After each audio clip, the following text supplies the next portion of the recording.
ইরানের সঙ্গে যুদ্ধের শুরুতে যুক্তরাষ্ট্র ইসরায়েলের হামলায় আয়াতুল্লাহ আলী খামেনি নিহত হয়েছিল বলে উল্লাস করেছিল ট্রাম্প ও নেতানিয়াহু। এমনকি শুরুতে খামেনি মারা যাননি এবং ভালো আছেন বলে জানানো হয়েছিল। এরপর ইরানি গণমাধ্যম জানিয়েছিল আয়াতুল্লাহ আলী খামেনি শহীদ হয়েছেন।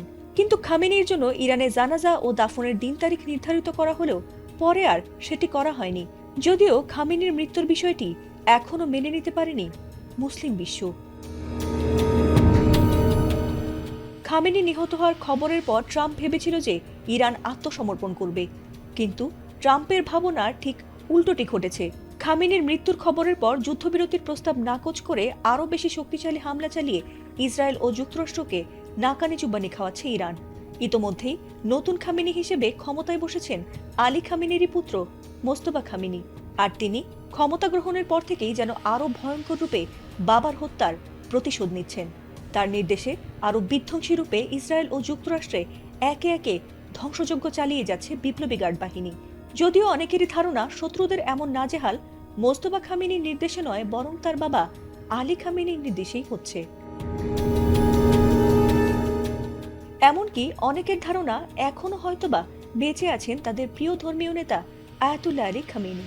আর সেই বিষয়টি হঠাৎ আবার নতুন করে উস্কে দিয়েছে ইরানের প্রকাশিত এমন একটি ভিডিও যার শিরোনাম হলো খামেনি ইজ ব্যাক, অর্থাৎ খামেনি আবার ফিরে এসেছে। আর সেই ভিডিও নিয়েই হঠাৎ করে তোলপাড় হয় সামাজিক মাধ্যম। তবে কি প্রিয় নেতা আয়াতুল্লাহ আলী খামেনি সব গুঞ্জনকে পেছনে ফেলে বেঁচে আছেন? ভিডিওটি অ্যানিমেটেড হওয়ায় সরাসরি বিষয়টি প্রকাশ না পেলেও সেই ভিডিওতে উঠে এসেছে নানা বিষয়। সেই কার্টুনধর্মী ভিডিওটি শুরুতে দেখা যায় ইরানের সুপ্রিম লিডার আলী খামেনি একটি ছোট্ট শিশুকে জড়িয়ে ধরে আছেন, আর ঠিক সেই সময়ে ইসরায়েল ও মার্কিন যুদ্ধবিমানগুলো ইরানের দিকে ধেয়ে আসে। এতে করে খামেনি নিহত হন বলে দেখানো হয়। অন্যদিকে ভিডিওতে দেখা যায় ধ্বংসস্তূপের মধ্য থেকে খামেনির ছেলে মোস্তফা খামেনি তার বাবার আংটিটি তুলে নেন, এরপর আংটিটি নিজে পড়ে নেন। এর মাধ্যমে মোস্তফা খামেনির ক্ষমতা গ্রহণের প্রতীক হিসেবে দেখানো হয়েছে। এর পরের দৃশ্যে দেখা যায় ইরান থেকে অসংখ্য ড্রোন ও ক্ষেপণাস্ত্র উৎক্ষেপণ করা হচ্ছে এবং সেগুলো পাল্টা ট্রাম্পের দিকেই ধেয়ে আসছে। এ সময় ট্রাম্পকে ভয়ে ঘামতে দেখা যায়। এই কার্টুন ভিডিওর মাধ্যমে ইরানি জনগণের মধ্যে লুকিয়ে থাকা আবেগ ও প্রতিশোধের বার্তা পৌঁছে দেওয়া হয়েছে বলে মনে করা হচ্ছে। এদিকে মোস্তফা খামেনি জানিয়েছিলেন যে 10 রমজানে কুরআন পড়া অবস্থায় শহীদ হয়েছেন তার বাবা আলী খামেনি।